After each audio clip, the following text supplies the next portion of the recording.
नमस्कार, जय हिंद, वंदे मातरम। दोस्तों, मैं अंजनी पांडे आपके सामने आईटीआई एम्प्लॉयबिलिटी स्किल के लिए फिर से 20 महत्वपूर्ण प्रश्न लेकर के आए। ये प्रीवियस ईयर के महत्वपूर्ण प्रश्न है जो हमेशा पेपर में पूछे गए। तो इस वीडियो को आप लगातार देखें जिससे आपका जो एग्ज़ाम होने वाला है 8 तारीख से, तो उसमें आपको ज़्यादा से ज़्यादा मतलब अंक मिल सके।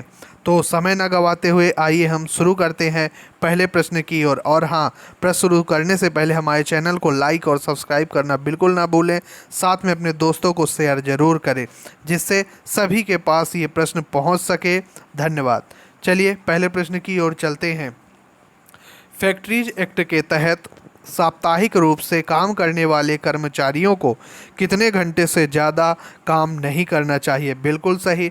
मतलब एक फैक्ट्री एक्ट बनाया गया है, उस एक्ट में बताया गया है कि जितने कर्मचारी हैं उनको इतने घंटे काम नहीं करना, यानी एक दिन में 8 घंटे और हमें 6 घंटे काम करना होता है, यानी कि 8×6 = 48, यानी कि 48 आवर। तो इसका जो सही आंसर होगा 48 घंटे होंगे।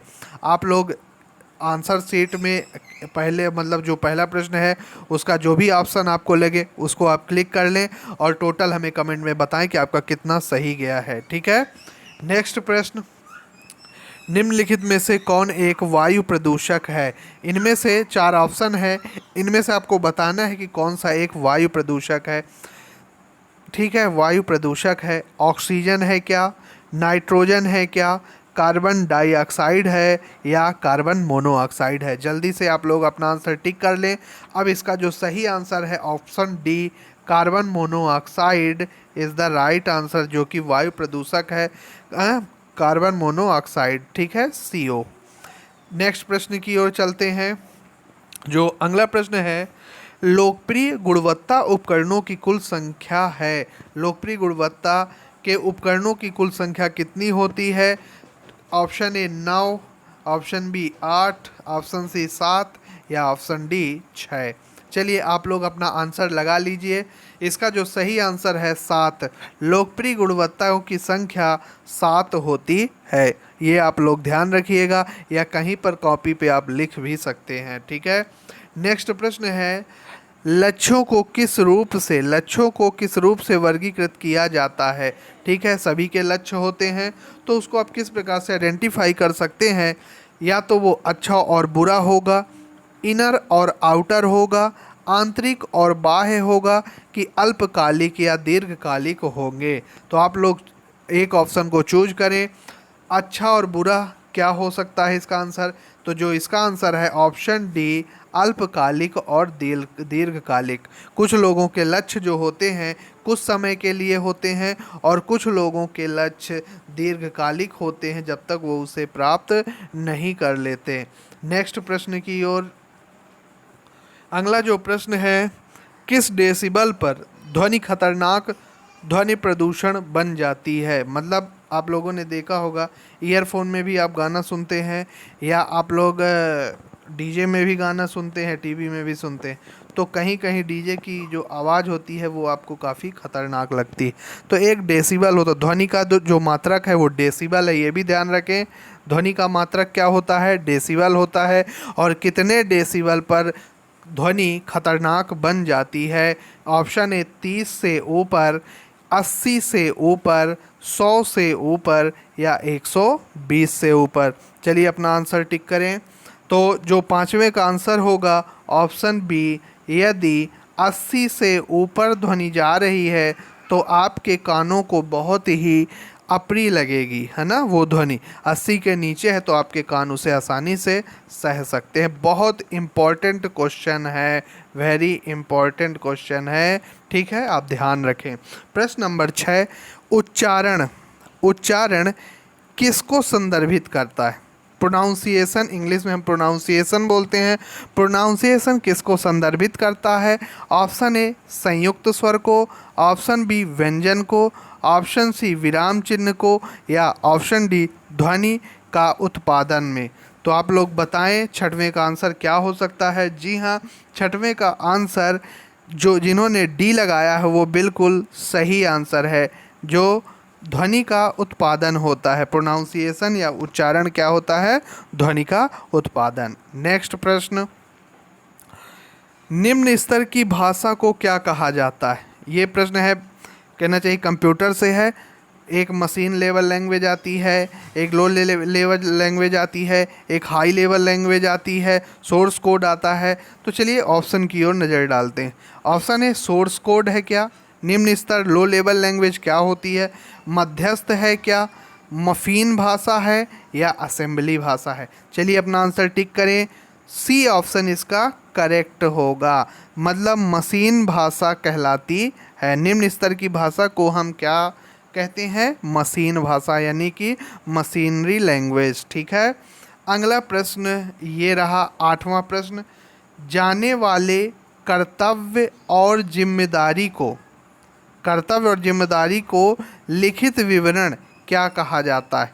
ठीक है ना, मतलब यदि आपने कोई कहीं आप जाते हैं, वहाँ पर जिम्मेदारी लिखी है, वहाँ पर आपके मतलब जिम्मेदारियों का लिखित विवरण दिया, उसे हम उस लेख को या उस कागज़ को हम क्या कहेंगे? किसी ने आपको दिया कि भाई आप वहाँ पे जा रहे हो तो अपने साथ सेफ्टी में ये लेके जाएं, अपने साथ सेफ्टी में ये लेके जाएं, तो वो जो आपको इंस्ट्रक्शन दिया गया उसे हम क्या कहेंगे? क्या हम उसे सीवी कहेंगे?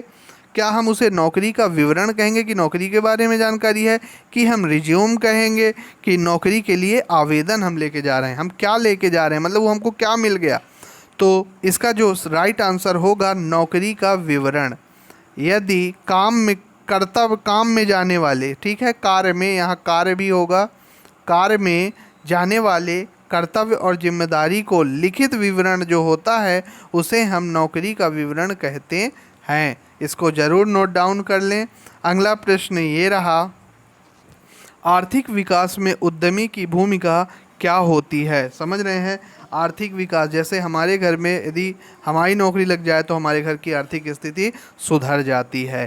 तो ये बताइए कि यदि कोई टाटा है, बिरला है, ये लोग उद्यमी हैं, ये लोग मतलब कहना चाहिए इंटरप्रेन्योर हैं, तो इनसे क्या होगा? क्या बेरोजगारी उत्पन्न करेंगे ये लोग? ठीक है। क्या ये जीवन स्तर को स्थिर कर देंगे?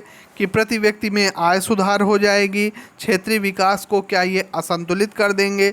आपको क्या लगता है कि यदि मुकेश अंबानी जो है वो क्या कर सकता है? वो यदि है भारत में तो उससे क्या होगा? बेरोजगारी हो जाएगी क्या? जीवन स्तर स्थिर हो जाएगा?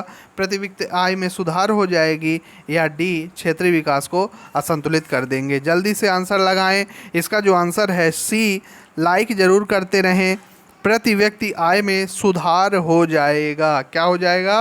प्रति व्यक्ति आय में सुधार हो जाएगा। ठीक है। उद्यमी यदि, इसीलिए तो मोदी जी हमारे कहते हैं कि सभी जगह आप लोग व्यापार करें, रोजगार बनाएं, जिससे सभी लोगों के आय में सुधार हो जाए। ठीक है। अगला प्रश्न है, कंप्यूटर प्रणाली में क्या क्या होता है? मतलब दो महत्वपूर्ण चीज़ें हैं, वो दो महत्वपूर्ण चीज़ें क्या होती हैं? सॉफ्टवेयर और प्रोग्राम, ये महत्वपूर्ण होता है। हार्डवेयर और तोता नहीं है, ये और है, और सॉफ्टवेयर, माउस और कीबोर्ड, या सर्किट डायग्राम। तो क्या होता है कंप्यूटर में, आप ज़रूर वो करें। तो इसका जो राइट आंसर है बी ऑप्शन, हार्डवेयर और सॉफ्टवेयर, इन दोनों के बिना कंप्यूटर कुछ भी नहीं है। ठीक है। तो हार्डवेयर और सॉफ्टवेयर इसका सही आंसर होगा। प्रश्न नंबर 11 वो इस प्रकार से हैं, कंप्यूटर नेटवर्क जो कि क्षेत्रीय या वैश्विक स्तर तक फैला होता है, हम उसे क्या कहते हैं? एक कंप्यूटर का नेटवर्क है, मान लीजिए ये कंप्यूटर है, इससे ये कंप्यूटर जुड़ा है, ये दूसरा कंप्यूटर दूसरी जगह का जुड़ा है, ये तीसरा कंप्यूटर जुड़ा है, ये पूरे कंप्यूटर आपस में कनेक्टेड हैं। ये किसके माध्यम से कनेक्टेड है? लैन, लोकल एरिया, मैन या वैन, वाइड एरिया नेटवर्क, या कैन। इनमें से आपको क्या लगता है ये कौन सा होगा? जो राष्ट्रीय स्तर पर पूरे भारत के कंप्यूटर आपस में कनेक्टेड हो जाएं, उसे हम क्या कहेंगे? लैन यानी लोकल कहलाता है, यानी एक सतना में ही सिर्फ कनेक्टेड हो, लेकिन ये तो पूरे भारत में कनेक्टेड करके रखा है। तो इसका जो आंसर होगा वाइड एरिया नेटवर्क या वैन। इसको क्या बोलते हैं? वैन का कभी कभी फुल फॉर्म आ जाता है, तो वैन का फुल फॉर्म होता है वाइड एरिया नेटवर्क और लैन का फुल फॉर्म होता है लोकल एरिया नेटवर्क। ठीक है, अगले प्रश्न की ओर चलते हैं। CPU स्टैंड फॉर, CPU का फुल फॉर्म क्या होता है? Central programming unit, central planning unit, central processing unit या सेंट्रल प्रोग्रेस यूनिट। आप लोग अपना आंसर लगाएं। जो इसका जो आंसर है वो सी ऑप्शन होगा। इसका जो आंसर सी है सेंट्रल प्रोसेसिंग यूनिट। ठीक है, ये आंसर सही होगा। नेक्स्ट प्रश्न की ओर चलते हैं। एक्सेल में किसी रो और कॉलम के इंटरसेक्शन को क्या कहा जाता है? देखिए, एक्सेल वर्कशीट ऐसे होती है, सभी जगह आपने देखा होगा इस तरह से बहुत सारी बॉक्सेस बने होते हैं ना। आप लोगों ने 4 लाइन की कॉपी में भी इस तरह देखे होंगे। ठीक है, तो एक होता है रो, जो नीचे की लाइन होती है रो, और जो ऊपर की लाइन होती है कॉलम। तो इस बॉक्स को क्या कहते हैं? इसको हम क्या कहते हैं? सेल कहते हैं, लेबल कहते हैं, स्क्वायर कहते हैं कि वर्कशीट कहते हैं? आप लोगों ने अपना आंसर लगा लिया होगा। जी हाँ, ऑप्शन ए, उसे हम सेल के नाम से या सेल के नाम से जाना जाता है। हम इसको क्या कहेंगे? इस बॉक्स को सेल बोलते हैं कि एक सेल में 1 डालो, दूसरे सेल में 2, तीसरे सेल में 3, है ना। ये क्या कहलाएगा? सेल कहलाएगा। आनंद, अगला प्रश्न है 14वां नंबर। आनंद प्राप्त करने के लिए केवल गाने सुनना किसके अंतर्गत आता है? यदि आप आनंद प्राप्त करने के लिए, हालांकि आप लोग जब ट्रेन में सफ़र करते हैं तो आप लोग आनंद प्राप्त करने के लिए ही गाना सुनते हैं। ठीक है, अपने अपने हिसाब से कुछ सैड गाना सुनेंगे, कुछ भोजपुरी गाना सुनेंगे। तो उस लिसनिंग को क्या कहते हैं? क्या वो क्रिटिकल लिसनिंग है कि चेकलिस्ट लिसनिंग है, प्रशंसात्मक लिसनिंग है, कॉम्प्रिहेंसिव लिसनिंग? तो चलिए इसका आंसर लगाइए। जी हाँ, इसका जो आंसर है प्रशंसात्मक, उसमें प्रसन्नता मिलती है हमको, इसीलिए हम वो गाना सुनते हैं, तो प्रशंसात्मक लिसनिंग वो कहलाएगा। ठीक है, नेक्स्ट प्रश्न। मानव प्रयासों में सही और गलत के अध्ययन को क्या कहा जाता है? बिल्कुल सही है, मानव प्रयास जो करता है उसमें क्या सही है क्या गलत है उसके बारे में अध्ययन को हम क्या कहते हैं? मोटिवेशन कहते हैं क्या? सेल्फ अवेयरनेस कहलाएगा, एथिक्स कहलाएगा या गोल कहलाएगा? आप लोग अपना आंसर थोड़ा, मतलब कहना चाहिए कि जितने भी आपको ऑप्शन मिलते हैं ना, उन ऑप्शन को थोड़ा समझें कि वो हैं क्या। मोटिवेशन किसी को, मतलब कोई आदमी दौड़ना चाहता है, वो नहीं दौड़ रहा है, तो हम उसको मोटिवेट करेंगे कि बेटा तुम ये काम करो, ठीक है ना। लेकिन इसमें सही गलत का मैटर नहीं आ रहा है। सेल्फ अवेयरनेस, हमें क्या करना है क्या नहीं करना है, ये हमारा सेल्फ अवेयरनेस कहलाता है। तो इसमें सही और गलत का मैटर नहीं है। गोल, हमें यही काम करना है, वो हमारा गोल है। तो इसका जो आंसर होगा वो एथिक्स होगा। हमें सही और गलत के अध्ययन को एथिक्स कहते हैं। जिन्होंने एथिक्स लगाया है बिल्कुल सही आंसर, गलत बिल्कुल ना लगाएं, एकदम से सही सही आंसर दें। अगला प्रश्न है, उद्यमिता को किस नाम से जाना जाता है? ठीक है, उद्यमिता को किस नाम से? जैसे उद्यमी लोग हैं, वो कहीं निवेश करते हैं, पैसा खर्चा करते हैं। ठीक है, पैसा जहाँ वो खर्चा करते हैं तो उसको उद्यमिता कहा जाता है। अब उसे हम क्या कहेंगे? क्या निवेशक कहेंगे, नियोक्ता कहेंगे, स्वरोजगार कहेंगे या रोजगार चाहने वाला कहेंगे?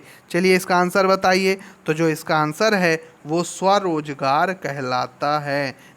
उद्यमिता को क्या कहते हैं? सेल्फ एम्प्लॉयमेंट या स्वरोजगार। बिल्कुल सही आंसर। नेक्स्ट, अगला जो प्रश्न है, कॉर्डिनल नंबर कौन सा है? कॉर्डिनल, ध्यान रखिएगा, कॉर्डिनल नंबर कौन सा होता है? क्या 10 होता है, भी होता है, भी डबल आई होता है कि XL होता है? चलिए इनमें से आपने अपना आंसर लगा लिया होगा। देखिए जो ये 3 हैं, बी और सी और डी ऑप्शन है, ये रोमन नंबर है। ये क्या है? Roman number. बाकी जो ए ऑप्शन है ये आपका सही आंसर होगा। 10 कॉर्डिनल नंबर कहलाता है, यानी नंबर कहलाता है। ठीक है, और 18वां प्रश्न, कौन सा एक वेब आधारित लेखांकन है? इसको इंग्लिश में लिखा गया है, which one is a web based accounting? ठीक है, कौन सा एक वेब आधारित लेखांकन अकाउंटिंग का मैटर। देखिए इसमें बहुत ज़्यादा आपको ना समझ में आए तो लेखांकन आया है और इधर तरफ इंग्लिश में अकाउंटिंग आ गया है। जब कभी आप पेपर दें तो आप ये ज़रूर देखें कि इंग्लिश वर्ड ज़रूर चूज करें, जिससे आपको पूरा नॉलेज हो जाएगा। ऑप्शन ए आधुनिक व्यवसाय के लिए डिजाइन किया गया सॉफ्टवेयर है। लेखांकन क्या कोई सॉफ्टवेयर है? बिजी कहलाता है, टैली कहलाता है कि विंग्स कहलाता है? अकाउंटिंग का काम हमेशा टैली में होता है ना, टैली किया जाता है। तो इसका जो आंसर होगा टैली। और कहीं कहीं आप जब कंप्यूटर सीखने जाएंगे तो टैली ERP 9 हमेशा सिखाया जाता है। आगे का जो प्रश्न है आखिरी, माल यानी गुड्स, ठीक है, जो प्रोडक्ट होता है, जैसे आप लोग घर में कोलगेट लेके आते हैं, कोई एक पेन लेके आते, कोई टीवी लेके आते, इसी को माल बोलते हैं, इसी को गुड्स बोलते हैं। इनके उत्पादन में उद्यमों को किस नाम से जाना जाता है ना? ये जहाँ बनते हैं इनको क्या नाम से? विनिर्माण उद्यम कहते हैं क्या उसको? सेवा उद्यम कहते हैं? अति लघु उद्योग बोलते हैं? या स्थूल उद्योग के नाम से जाना जाता है? आपने इसका आंसर लगा लिया होगा। इसको बोलते हैं विनिर्माण उद्यम। क्या बोलते हैं?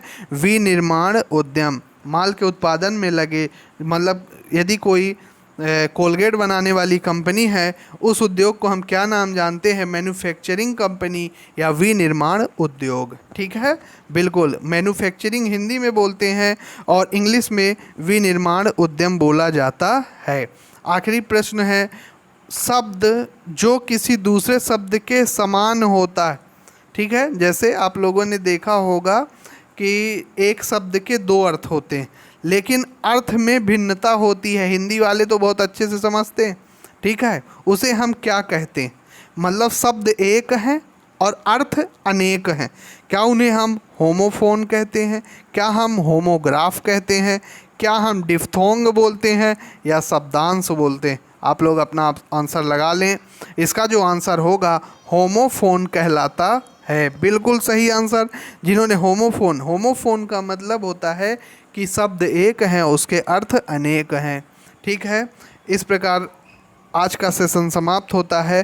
कैसा लगा वीडियो आप कमेंट करके ज़रूर बताएं। साथ ही हमारे टेक्निकल अड्डा का जो टेलीग्राम चैनल है उस पे आप PDF प्राप्त कर सकते हैं। साथ में करेंट अफेयर और जो जानकारी जो नई नई आती है नौकरी से लेकर या कोई सरकारी नौकरी से लेकर हम वहाँ पर प्रोवाइड करवाते हैं। तो हमारे टेक्निकल अड्डा चैनल को सब्सक्राइब कर लें।